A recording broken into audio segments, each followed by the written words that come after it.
Hello everyone, आज है 7 अगस्त और आज इस वीडियो में हम बात करेंगे एनबीसीसी इंडिया के बारे में। 34 रुपए का ये शेयर है। फ्राइडे को जब मार्केट क्लोज होने वाला था, एकदम से एक बहुत बड़ी रफ्तार इसने पकड़ी थी। 32 के आसपास ट्रेड करा था और जैसे ही मार्केट क्लोज होने वाला था, एक बड़ी रफ्तार इसने पकड़ी और शेयर भैया तकरीबन 7 या 8% की तेजी दिखाकर ये 35.85 रुपीज तक पहुंचा था। लेकिन बाद में थोड़ा सा करेक्ट हुआ, लेकिन फिर भी 5-5.5% की तेजी के साथ ही क्लोज हुआ था।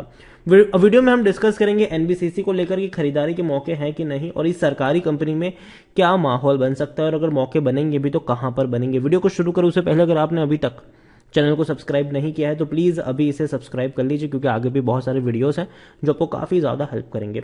तो 34 रुपए का शेयर है और एक महीने में अगर हम देखें तो पिछले एक महीने में एनबीसीसी इंडिया के शेयर में तकरीबन 20% की तेजी है, बड़ी रफ्तार पकड़ी है। 28 से 35 रुपए तक पहुंचा है और बड़ी रफ्तार दिखाई जरूर है इसने पिछले एक महीने में। हालांकि बाजार भी अच्छे मूड में था, बहुत सारे शेयर्स में तेजी हमें देखने को मिली, लेकिन एक साल का अगर हम ग्राफ देखें तो 27% की गिरावट भी है। 53 से 27 तक पहुंचा और डेफिनेटली मैंने पहले भी कहा था कि 30 रुपए के आसपास मिलता है, खरीदारी के मौके बनेंगे। इनफैक्ट मैं अभी भी मानता हूं कि 30 से 35 का जो रेंज होगा वो बाइंग का रेंज होगा, लेकिन 40 से 45 का जो रेंज होगा वो प्रॉफिट लेकर भागने वाला रेंज होगा। तो वो भी यहां पर याद रखेगा।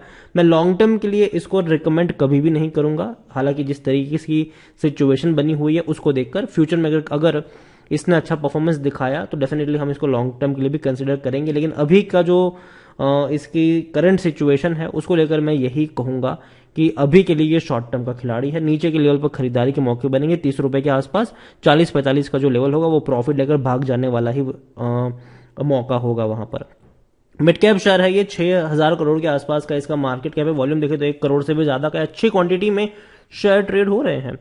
वो इवन इस कंपनी का हालांकि मार्च क्वार्टर का जो रिजल्ट था वो कुछ खास अच्छा नहीं था, सिर्फ 35 करोड़ का ही इनको प्रॉफिट हुआ था। लेकिन जून के नतीजे बहुत जल्दी आने वाले हैं तो वहां पर नजर होनी चाहिए। सरकारी कंपनी है तो प्रेसिडेंट ऑफ इंडिया सबसे बड़े प्रमोटर है, एक भी शेयर गिरवी नहीं है। 13 म्यूचुअल फंड स्कीम्स का पैसा लगा है। एलआईसी की भी बहुत बड़ी होल्डिंग है, 6.55% की होल्डिंग एलआईसी के पास है। डिविडेंड की जहां तक अगर हम बात करें तो 2021 में सितंबर महीने में डेफिनेटली इसने डिविडेंड पे किया था 47% का, मतलब 47 पैसा पर शेयर का डिविडेंड इसने पे किया था। देखिए हम सब जानते हैं कि पिछले साल कई सारे एलिगेशंस लगे थे, इवन इस साल भी लगे हैं इनके ऊपर, एनबीसीसी के ऊपर, और कंपनी कई बार प्रॉब्लम में आई भी जरूर है। लेकिन जाहिर सी बात है सरकारी कंपनी है तो अभी भी कंपनी के डूबने का जो खतरा है वो ना के बराबर है, और जो प्रॉब्लम थी वो सारी की सारी चीज़ों से कंपनी बाहर भी आ चुकी है। और हाल फिलहाल में अगर हम देखें तो डेफिनेटली इनके जो कंस्ट्रक्शन के ऊपर कई सारे सवाल उठे भी थे, लेकिन फिर भी अगर देखा जाए तो सरकारी कई सारे कंस्ट्रक्शन प्रोजेक्ट इन्हीं के पास है। इसके अलावा कई प्राइवेट कंस्ट्रक्शन के भी प्रोजेक्ट इस कंपनी के पास है और काफ़ी बड़ा ऑर्डर बुक अभी ये कंपनी हैंडल कर भी रही है। एनबीसीसी को लेकर अगर देखा जाए तो एनबीसीसी में according to money control user 25% लोग कह रहे कि बेचो और भाग जाओ, 75% लोग कह रहे कि खरीदारी करो। इतना ही नहीं, कंपनी का अगर आप यहां पर नजर करेंगे रेवेन्यू का तो डेफिनेटली टूट रहा था, लेकिन 2022 में रेवेन्यू संभला है, इवन तेजी दिखाई है। लेकिन अब नजर होगी 2023 के इनके रिजल्ट्स के ऊपर, क्योंकि डेफिनेटली कंपनी को भैया अच्छा खासा रेवेन्यू दिखाना पड़ेगा। और जहां तक बात है इनके नतीजे को लेकर तो 4 दिनों बाद इनके, मतलब 3 दिनों बाद इनके रिजल्ट्स भी आने वाले। 10 अगस्त को इनके रिजल्ट्स आएंगे और डेफिनेटली वो काफी अहम दिन रहेगा। देखो मैं ये नहीं कहूंगा कि जाके जाके यहाँ पे खरीदारी कर लो, मैं सबसे पहले यही कहूंगा अभी के लिए कि एटलीस्ट एक बार 10 तारीख को इसके रिजल्ट्स आ जाने दीजिए, उसके बाद खरीदारी करने के बारे में कुछ भी यहां पर सोचिएगा। क्योंकि देखो अभी कैसे रिजल्ट्स आएंगे वो देखना इंपॉर्टेंट है कि इनका प्रॉफिट कैसा है, इनका रेवेन्यू कैसा है। रेवेन्यू एटलीस्ट इनका 2,500 करोड़ के आसपास का होना चाहिए, और प्रॉफिट की जहां तक बात है तो इनका जो प्रॉफिट है वो भी कम से कम 75 करोड़ से ज्यादा का होना जरूरी है। तभी जो एवरेज है या फिर ग्रोथ है वो उस हिसाब से ईयर ऑन ईयर ग्रोथ हमें यहां पर देखने को मिल पाएगा। क्योंकि देखा जाए तो 2020 में इनका जो प्रॉफिट था वो 99 करोड़ का था, 2021 में 236 करोड़ का रहा और 2022 में भी उतना ही रहा। अब यहां पर ग्रोथ दिखना चाहिए और उसके लिए भैया कंपनी को अच्छा प्रॉफिट दिखाना भी पड़ेगा। एनबीसीसी को लेकर अगर हम देखें तो खरीदारी करने का सही मौका है, कोई शेयर ओवरबॉट जोन में नहीं है, कोई भी रेड फ्लैग नजर नहीं आ रहा है।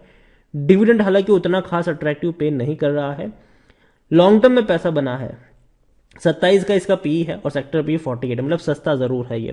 लेकिन अगेन मैं कहूँगा कि एनबीसीसी अगर आप इसका ग्राफ पर एक नज़र करें तो तेज़ी ऐसी पहले भी हर बार देखने को मिली, लेकिन फिर भी ये शायद टूट गया। लेकिन ज़्यादातर अगर हम देखें तो बाजार में ही गिरावट थी।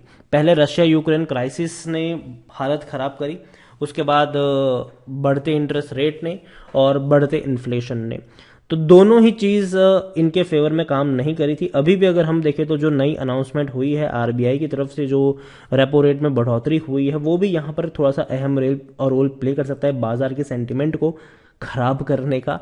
लेकिन यही कहूँगा कि ऐसे में अगर गिरावट आती है, 30 रुपए के आसपास ये शेयर मिलता है, तो शॉर्ट टर्म के लिए खरीदारी के मौके बनेंगे।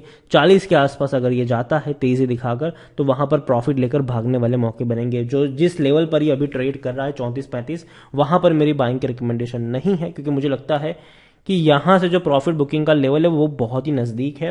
तो रिस्क टू रिवॉर्ड रेशियो जो है वो उतना मुझे फेवरेबल यहां पर नहीं लग रहा है, और यही वजह है कि अभी के लिए मैं इतना ही कहूंगा कि फ्रेश बाइंग की ज़रूरत नहीं है। और जो जहां तक प्रॉफिट लेने की बात है, तो डेफिनेटली यहाँ से 2-3 रुपए अगर ये ऊपर की तरफ भागेगा तो प्रॉफिट बुकिंग वाले मौके वहाँ पर ज़रूर बन सकते हैं। तो उस लेवल पर आपकी नज़र होनी चाहिए। फ्रेश बाइंग की जहाँ तक बात है, अगर मंडे को बाजार का माहौल ख़राब होता है और शायद 1-2 दिन गिरावट गहराती है, तो डेफिनेटली यहाँ पर बाइंग के मौके बनेंगे 30 रुपए के आसपास, तो नज़र वहाँ पर भी होनी चाहिए। सरकारी कंपनी है, डूबने वाली कंपनी नहीं है।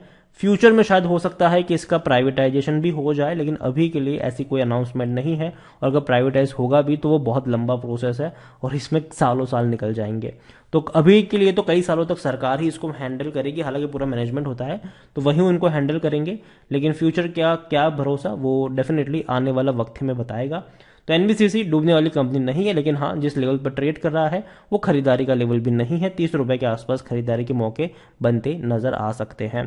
और वीडियो में हम एक और कंपनी के बारे में भी बात करेंगे, और उस कंपनी की बात करें तो वो प्राइवेट कंपनी है और इसी सेक्टर से जुड़ी हुई कंपनी है, और राकेश जी का बहुत बड़ा इन्वेस्टमेंट भी वहां पर है। काफी लोगों ने शायद यहां पर गेस कर लिया होगा, और उस कंपनी का नाम है एनसीसी लिमिटेड।